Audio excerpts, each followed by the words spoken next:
এই দুইটা বাগানের মালিক কয়জন? একজন। দুইটা বাগানের মালিক কয়জন? একজন।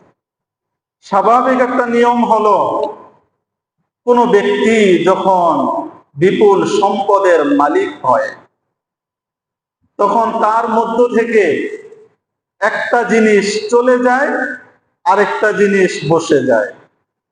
চলে যায় যেটা হলো আল্লাহ তাআলার ভয় আর তাকওয়া তার ভিতর থেকে বেরিয়ে যায়।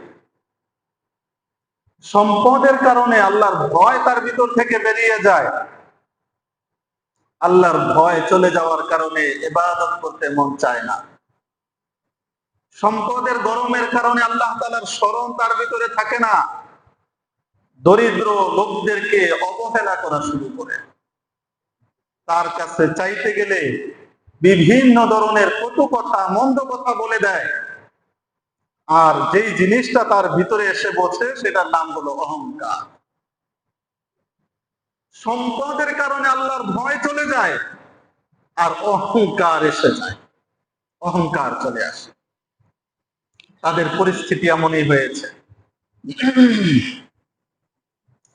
ওয়াকানা লাহু সামারুন, এই দুইটা বাগানের মধ্যে যথেষ্ট ফল ছিল। ফাকালা লিসাহিবিহি ওয়া হুয়া ইউহাবিরুহু, এই দুই ভাইয়ের মধ্য থেকে একজন তো তার সম্পদগুলো আল্লাহর রাস্তায় খরচ করে দিয়েছে। ঘটনাটা তাফসীরের কিতাবের মধ্যে ভিন্নভাবে আসছে। তাফসীরের কিতাবের মধ্যে আসছে দুই ভাই বাবার রেখে যাওয়ার সম্পদ 400 স্বর্ণ মুদ্রা দিরহাম করে তারা মালিক হয়েছে। কয় শত? তাহলে 800 দিরহাম পরিমাণ ছিল। এই 400 দিরহাম মালিক হওয়ার পরে এক ভাই বাড়ি ও বাগান করার জন্য জমি কিনেছে 100 দিরহাম দ্বারা। আরেক ভাই 100 দিরহাম দ্বারা আল্লাহর রাস্তায় সদকা করে আল্লাহর কাছে দোয়া করেছে, আল্লাহ এই 100 দিরহাম দ্বারা আমার ভাই একটা জমি ক্রয় করেছে, আমি এই 100 দিরহাম তোমার রাস্তায় সদকা করে দিলাম জান্নাতের মধ্যে আমার জন্য একটা জমি কেনার জন্য। দ্বিতীয় ওই ভাই, প্রথম ভাই আরো 100 দিরহাম খরচ করে সুন্দর একটা অট্টালিকা, আলিশান একটা বাড়ি নির্মাণ করেছে। মুমিন ভাই আরো 100 দিরহাম আল্লাহর রাস্তায় খরচ করে দিয়েছে, আল্লাহর রাস্তায় সদকা করে দোয়া করেছে, আল্লাহ এই 100 দিরহাম তোমার রাস্তায় খরচ করে দিলাম, তোমার সন্তুষ্টি লাভের জন্য খরচ করে দিলাম, এর বিনিময়ে জান্নাতে আমি একটা বাড়ি চাই। কোথায়? প্রথম ভাই আরো 100 দিরহাম খরচ করে জাঁকজমকপূর্ণ ভাবে একটা বিয়ে করেছে। আর দ্বিতীয় ভাই 100 দিরহাম আল্লাহর রাস্তায় খরচ করে দিয়ে আল্লাহর কাছে দোয়া করেছে, আল্লাহ আমার ভাই হাকায়া বড় আয়োজন করে একটা বিয়ে করেছে, আমি তোমার দরবারে এই 100 দিরহাম খরচ করে জান্নাতে হুরের সাথে আমার বিবাহ বন্ধনের দোয়া করতেছি, জান্নাতের হুরের সাথে আমার বিবাহের ব্যবস্থা করে দিও। প্রথম ভাই আরো 100 দিরহাম, 300 খরচ হয়েছে কিন্তু অলরেডি, আরো 100 দিরহাম খরচ করে বাড়ি সাজগোজ করার জন্য, বাড়িটার সামনে সুন্দর বাগান বানানোর জন্য 100 দিরহাম খরচ করে এরকম সুন্দর পরিপাটি করেছে। আর দ্বিতীয় ভাই 100 দিরহাম আল্লাহর রাস্তায় খরচ করে দিয়েছে, আল্লাহ এই 100 দিরহামের বিনিময়ে তুমি জান্নাতের মধ্যে আমার জন্য একটা বাগান বানাইয়া দিও। হয়ে গেছে। এখন প্রথম ভাই শূন্য হয়, রিক্ত হস্ত। আর প্রথম ভাই তার আলিশান জীবন যাপন ব্যবস্থা হয়ে গেছে, আর দ্বিতীয় ভাই রিক্ত হস্ত, তার হাতে কোনো সম্পদ বাকি নাই। তো এখন হঠাৎ করে দুই ভাইয়ের মধ্যে সাক্ষাৎ হয়ে গেল। ফাকালা লিসাহিবিহি ওয়া হুয়া ইউহাবিরুহু, প্রথম ভাই তার ভাইকে বলতেছে, দ্বিতীয় ভাইকে বলতেছে, সে অহংকারের সাথে বলতেছে, বড় ফখর নিয়ে বলতেছে, অহংকার নিয়ে বলতেছে, আনা আকসারু মিনকা মালান ওয়া আ'আজ্জু নাফারা, 400 দিরহাম করে আমরা দুই ভাই মালিক হয়েছিলাম। তুমি তোমার সমস্ত সম্পদকে তুমি নষ্ট করে দিয়েছো, বিনষ্ট করে দিয়েছো। আর আমি 400 দিরহামকে খরচ করে আমি বড় অট্টালিকা বানিয়েছি, বড় সম্পদ তৈরি করেছি। এবং আমি বিশাল একটা দলবল তৈরি করেছি। ওই যে গোলাম টোলাম কিনছে না অনেকগুলা, এখন রাস্তা দিয়ে হাইটা যাওয়ার সময় পিছনে পিছনে অমুক ভাই তমুক ভাই স্বাগতম স্বাগতম চলেনি, চলতেছে। বাস দলবল নিয়ে এখন চলতেছে। আনা আনা আকসারু মিনকা মালাম ওয়া আ'আজ্জু নাফারা। সম্পদে তোমার চেয়ে আমি অধিক, সম্পদেও তোমার চেয়ে আমি বড় হয়ে গেছি, জনবলেও আমি তোমার চেয়ে বড় হয়ে গেছি। তুমি তো একা এখন রাস্তার ভিখারি হয়ে বসে আছো। অহংকারের সাথে এই কথাগুলো সে বলল। বলতে বলতে ওয়াদাখালা জান্নাতাহু, আসো আমার সাথে। এই ভাইয়ের হাত ধরে তার বাগানের ভিতরে প্রবেশ করেছে। ওয়াহুয়া যালিমুন লিনাফসিহি, সে নিজের উপর জুলুম করা অবস্থায় সে তার বাগানের মধ্যে প্রবেশ করেছে। জুলুমটা কি ছিল? জুলুমটা ছিল এই লোকটা সম্পদ পাইয়া আল্লাহ তাআলাকে ভুলে গেছে, আল্লাহর ভয় তার অন্তর থেকে চলে গেছে। আস্তে আস্তে তার ঈমানের বাতিটাও নিভে গেছে। যার ঈমান নাই তার মতো কোনো জালেম হতে পারে না দুনিয়াতে। সবচেয়ে বড় জালেম হলো যার ঈমান নাই। এই আসমান কে বানিয়েছেন? এই জমিন কে বানিয়েছেন?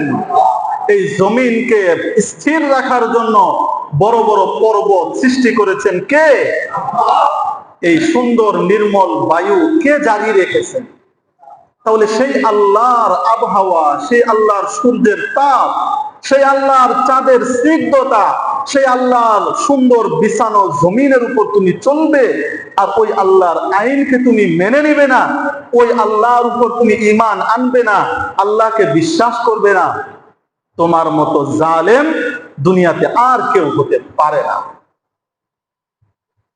এই জন্য বড় অহংকার করে ভাইয়ের হাত ধরে বাগানের ভিতর প্রবেশ করেছে।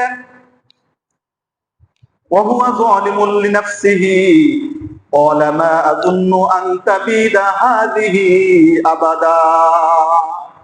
বাগানের ভিতর প্রবেশ করে বলতেছে, এত সুন্দর বাগান আমি বানাইছি, বাগানের ভিতর দিয়ে আবার একটা নহর জারি করছি, সবকিছু মিলাইয়া হিসাব নিকাশ করে কমপ্লিট করলাম, ভেবে দেখলাম এই বাগানটা কোনোদিনও ধ্বংস হবে না। বলেন নাউযুবিল্লাহ। পৃথিবীর শ্রেষ্ঠ একটা জাহাজ নির্মাণ করেছিল টাইটানিক। উদ্বোধনের সময় বক্তব্য দিয়েছিল, পৃথিবী ধ্বংস হয়ে যাবে, আমার টাইটানিক ধ্বংস হবে না।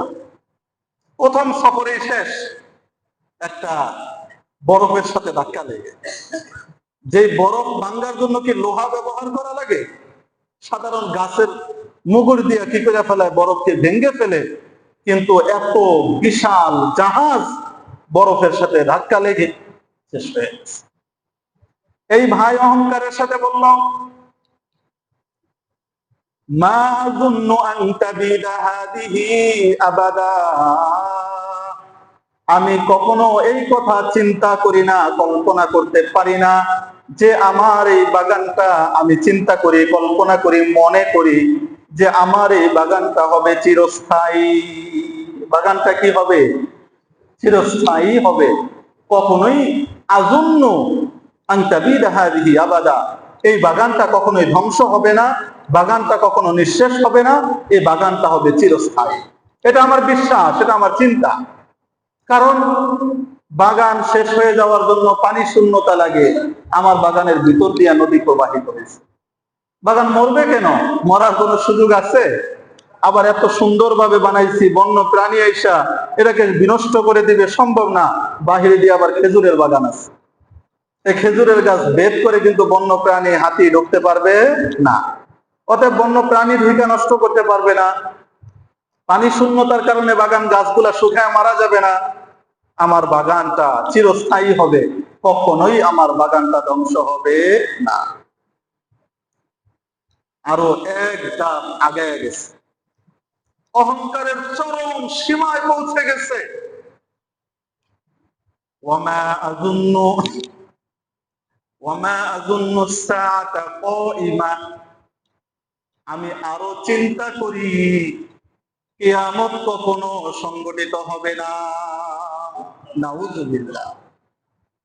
অহংকারের কোন পর্যায়ে গেছে, আমার বাগানো জীবনে ধ্বংস হবে না, কিয়ামতও কখনো সংগঠিত হবে না। এই জন্যই বলেছিলাম, সম্পদের কারণে মানুষ অহংকারের চরম সীমায় পৌঁছে যায়। কিয়ামত সংগঠিত হবে না, এটা আমার বিশ্বাস, এটা আমার ধারণা। কিয়ামত সংগঠিত হবে না। ওয়ামা আযুন্নু আস-সাআতা কাইমা, কিয়ামত সংগঠিত হবে না। ওয়ালা ইন রুদিতু ইলা রাব্বি লাআজিদান্না খায়রাম মিনহা মুনকালাবা। আচ্ছা, ধইরা নিলাম, এটা কি বাস্তবতা? এই ধইরা নিলাম কইয়া যেটা বলে, এটা কি বাস্তবতা? এটা বাস্তবতা না। তার বাস্তবতা হলো কিয়ামত হবে না, এটাই হলো তার বিশ্বাস। আচ্ছা, ধইরা নিলাম কিয়ামত হইব, রবের সামনে আমাকে দাঁড়াতে হবে। যদি কিয়ামত সংগঠিত হয় আর রবের সামনে যদি আমাকে দাঁড়াতেই হয়, তাহলে হ্যাঁ, কি বলছে, ওয়ালা ইরুদিতু ইলা রাব্বি, রবের সামনে যদি আমি পুনরুত্থিত হই, আমি যদি রবের সামনে দাঁড়াই, তাহলে লাআজিদান্না খায়রাম মিনহা মুনকালাবা, এই যে বাগান আমার আছে, এই যে গাছ আমার আছে, এই যে সুন্দর অট্টালিকা আমার আছে, এই সবগুলোর পরিবর্তে এর চেয়েও উন্নত ব্যবস্থাপনা আমি পাবো। বলে নাউজুবিল্লাহ। একদিক দিয়া করতেছে অহংকার, আবার অপর দিক দিয়া করতেছে রবের কাছে প্রাপ্তির দাবি। অতএব আল্লাহ পাক রব্বুল আলামিন বলতেছেন, এই কথাগুলো বলতে বলতে সে তার ভাইকে ঘুরে ঘুরে সবকিছু দেখাইতেছে, সবকিছু দেখাচ্ছে। قال له صاحبه وهو يحاوره, তার ভাই তাকে নসিহত করে বলতেছে, মুমিন ভাই তাকে নসিহত করে বলতেছে, বেশি বাইরো না। আকাফারতা বিল্লাযী খলাকাকা মিন তুরাব, ভাই বলতেছে, কিরে ভাই, সম্পদের তো কোনো মালিক ছিলি না, আজকে সম্পদের মালিক হওয়ার কারণে, এই মালিক হওয়ার সাথে সাথে তুই ওই মালিককে ভুলে গিয়েছিস। আকাফারতা বিল্লাযী খলাকাকা, তুমি কি ওই মালিককে ভুলে গিয়েছো? তুমি কি ওই রবকে ভুলে গিয়েছো, যেই রব তোমাকে মাটি দ্বারা সৃষ্টি করেছে? সৃষ্টি করেছেন আমাদেরকে কি দ্বারা? মাটি দ্বারা সৃষ্টি করেছে। আকাফারতা বিল্লাযী খলাকাকা মিন তুরাব সুম্মা মিন নুতফা, আল্লাহ তাআলা মাটি দ্বারা সৃষ্টি করেছেন, অতঃপর আমাদেরকে তিনি সৃষ্টি করেছেন নুতফা থেকে, পুরুষের মনি থেকে। এই জায়গার ভিতরে মুফাসসিরিন ইকরাম বলতেছেন দুইটা ব্যাখ্যা হতে পারে। একটা হলো, সর্বপ্রথম হযরতে আদম আলাইহিস সালাতু ওয়াস সালাম কে আল্লাহ তাআলা সৃষ্টি করেছেন মাটি দ্বারা, ঠিক না? মাটি দ্বারা আল্লাহ তাআলা সৃষ্টি করেছেন। আদম আলাইহিস সালামের পর থেকে কিয়ামত পর্যন্ত এই দুনিয়াতে যত মানুষের আগমন ঘটবে, সকল মানুষই কিন্তু কোনো বাবার বীর্য থেকে সৃষ্ট, ঠিক কিনা? তাহলে এই যে একটা আরেকটা জিনিস হলো যে আমরা যে খাবারগুলো ভোগ করি, আমরা তরি তরকারি, চাল ডাল যা কিছুই খাই না কেন, সবকিছু কি থেকে আসতেছে? মাটি থেকে উৎপাদিত হচ্ছে। এইগুলো থেকে খাওয়ার পরে ওইগুলো দ্বারা আমাদের শরীরে শক্তি সঞ্চার হচ্ছে। এইগুলো থেকে আল্লাহ তাআলা পুরুষের যে বীর্য সৃষ্টি করতেছেন, এইটা থেকেই আরেকটা মানুষের সৃষ্টি, ঠিক কিনা? তো আল্লাহ তাআলা বলতেছেন, তার ওই ভাই মুমিন ভাই তার ওই কাফের অহংকারী ভাইকে বলতেছে, আকাফারতা বিল্লাযী খলাকাকা মিন তুরাব, তুমি কি তোমার ওই রবকে তুমি অস্বীকার করতেছো? ওই রবের সাথে তুমি কুফরি করতেছো, যিনি তোমাকে মাটি দ্বারা সৃষ্টি করেছেন এবং তোমাকে নুতফা দ্বারা সৃষ্টি করেছেন, এই রবকেই তুমি অস্বীকার করতেছো? তাজ্জুব হয়ে তার ভাই তাকে বলতেছেন এবং ধমকের সুরে তাকে বলতেছেন, আকাফারতা বিল্লাযী খলাকাকা মিন তুরাবিন সুম্মা মিন নুতফা সুম্মা সাওয়াকা রাজুলা, এরপরে আল্লাহ তাআলা, যেই আল্লাহ তাআলা তোমাকে কি করেছেন, একজন পূর্ণ মানব আকৃতিতে তোমাকে সৃষ্টি করেছেন, মানুষের পরিপূর্ণ আকৃতি তিনি তোমাকে দান করেছেন, সেই আল্লাহকেই তুমি অস্বীকার করতেছো। ভাই ভাইকে নসিহত করতেছে, ধমক দিতেছে, উপদেশ দিতেছে, তুমি এইগুলো করতেছো, এটা কি তোমার পক্ষে সম্ভব? ভাই ভাইকে নসিহত করতেছে। লাকিন্নাহু আল্লাহু রাব্বি ওয়ালা উশরিকু বিরাব্বি আহাদা। আমি কিন্তু শুনে রাখো ভাই, আমি আমার রবকে, হুয়া আল্লাহু রাব্বি, আমার রব হলেন আল্লাহ। আমার রবকে, আল্লাহকে আমি রব হিসাবে বিশ্বাস করি, রব হিসাবে মানি। ওয়ালা উশরিকু বিরাব্বি আহাদা, আমি কিন্তু আমার রবের সাথে কাউকে শরীক করি না। আমার রবের সাথে আমি কাউকে শরীক করি না। আমার রব হলেন আল্লাহ। তুমি যতই অহংকার করো, তাকাব্বুর করো, আমার রব হলেন আল্লাহ। এই ভাই নিজের অবস্থানকে পরিষ্কার করে দিয়েছেন। এই জন্য মুফাসসিরিন কেরাম লেখেন, যখন এরকম অহংকারের কোন জায়গায় আপনি উপস্থিত হয়ে যাবেন, যেইখানে দেখতেছেন আলোচনা প্রসঙ্গে আইসা উলামায়ে কেরামকে সারাসার গালিগালাজ করতেছে, এরকম ভাবে আলোচনার প্রসঙ্গে আইসা আল্লাহ তাআলা এবং দ্বীনকে ইহানাত করতেছে, দ্বীনকে অবজ্ঞা করতেছে, দ্বীনের ব্যাপারে কটু কথা বলতেছে, সেখানে আপনি আপনার অবস্থানকে ক্লিয়ার করে দিবেন। আমার অবস্থান হলো আমি আমার আল্লাহকে ভয় করি, আমি আমার আল্লাহর আইনকে মেনে নেই, আমি এছাড়া অন্য কিছুকে মানি না। এই অবস্থানকে ক্লিয়ার করে দিতে হবে। যেরকম ভাবে এই ভাই তার ওই ভাইকে নসিহত করেছে, উপদেশ দিয়েছে এবং নিজের অবস্থানকে ক্লিয়ার করে দিয়েছে, এরকম ভাবে যখন এরকম পরিস্থিতির সম্মুখীন হবেন, দেখতেছেন বর্তমান দেশের ভিতরে বিভিন্ন ধরনের ঝগড়া বিবাদ চলতেছে পরস্পরের মধ্যে, ভাইয়ের ভাইয়ের মধ্যে, চার দোকানে বসে কি নিয়ে আলোচনা চলতেছে সেগুলো তো আপনারা বুঝেনি। সেখানে স্পষ্টভাবে বলে দিবেন, উলামায়ে কেরাম আমাদের মাথার তাজ, উলামায়ে কেরাম আমাদের মাথার মুকুট, তাদের ব্যাপারে কোনো মন্দ শব্দ বলা আমার পক্ষে কুশ্চিনকালেও সম্ভব নয়। দেখবেন আলেম ওলামাদেরকে গালি দিচ্ছে। মুহতারাম হাজিরিন, এই জায়গাতে একটা কথা বলতেই হয়, আলেম ওলামাদেরকে গালি দিব, সেই গালিটা যদি আমার ব্যক্তি আক্রোশ কোন দ্বন্দ্বের কারণে হয়ে থাকে, সে আমার ক্ষতি করেছে, আমার উপর জুলুম করেছে, একজন আলেম হইতে পারে, অস্বাভাবিক কিছু না। একজন আলেম আমার উপরে জুলুম করেছে, আমার ক্ষতি করেছে, আমাকে বকা দিয়েছে, গালি দিয়েছে, অন্যায় করেছে, হ্যাঁ, সে ব্যক্তিগতভাবে একটা অপরাধমূলক কাজের সাথে যুক্ত আছে, এই রকম পরিস্থিতি যদি হয় তাহলে একজন আলেমের সমালোচনা করতে পারে। কিন্তু যদি কোনো এই ধরনের কাজ ছাড়া, এই ধরনের কোনো সমস্যা ছাড়া, আপনার উপর জুলুম করা ছাড়া, নিজে কোনো অন্যায়ের সাথে জড়িত হওয়া ছাড়া, যদি কোনো কিছু ছাড়াই যদি আপনি আলেমকে গালি দিতে থাকেন, আলেমকে যদি গালি দেন, তাহলে রাসূলে ফুকাহায়ে কেরাম বলেন যে এই ব্যক্তি মুরতাদ হয়ে যাবে, তার স্ত্রী তালাক হয়ে যাবে। কোনো স্বার্থ নেই, কোনো দ্বন্দ্ব নেই, কোনো বিভেদ নেই, কোনো কিছু নেই, আলেমকে গালি দিতেছে, আলেমকে গালি দিতেছে। আলেমদেরকে গালি দেওয়া, আলেমদেরকে তোহমত দেওয়া, অপবাদ দেওয়া, গীবত করা আলেমদের ব্যাপারে, এগুলা আমাদের কাছে বর্তমান সময়ে সস্তার চরম পর্যায়ে গেছে। একেবারে সস্তা বিষয় হইল আলেমদেরকে গালি দেওয়া। বড় আশ্চর্যের বিষয়, আখিরাতের সফলতা আপনি কামনা করেন, আল্লাহ তাআলার রেজামন্দি হাসিল করার জন্য আপনি ইবাদত করেন, নিজের সন্তানের থেকে আপনি কল্যাণ কামনা করেন এবং চান যে আমার একটা সন্তান আলেম হোক, এই লোকটা আবার মসজিদের ইমাম সাহেবের ব্যাপারে বলতেছে এ তো আমাদের কামলা। নাউজুবিল্লাহ বলেন। ইমাম মানে নেতা। আজকে আপনাদের আমাদের সমাজের ভিতরে নেই, কিন্তু ইমাম যদি নেতা নাও মানি, কমপক্ষে ইমামের পিছনে তো ইক্তেদা করতেছি।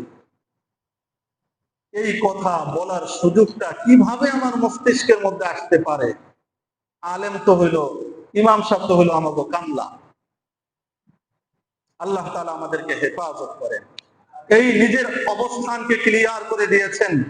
হ্যাঁ, লাকিন্নাহু আল্লাহু রাব্বি, কিন্তু ভাই তুমি মনে রাখবা আমার রব হলেন আল্লাহ, ওয়ালা উশরিকু বিরাব্বি আহাদা, আমি আমার রবের সাথে কাউকে আমি শরীক করি না, আমার রবের সাথে আমি কাউকে শরীক করি না।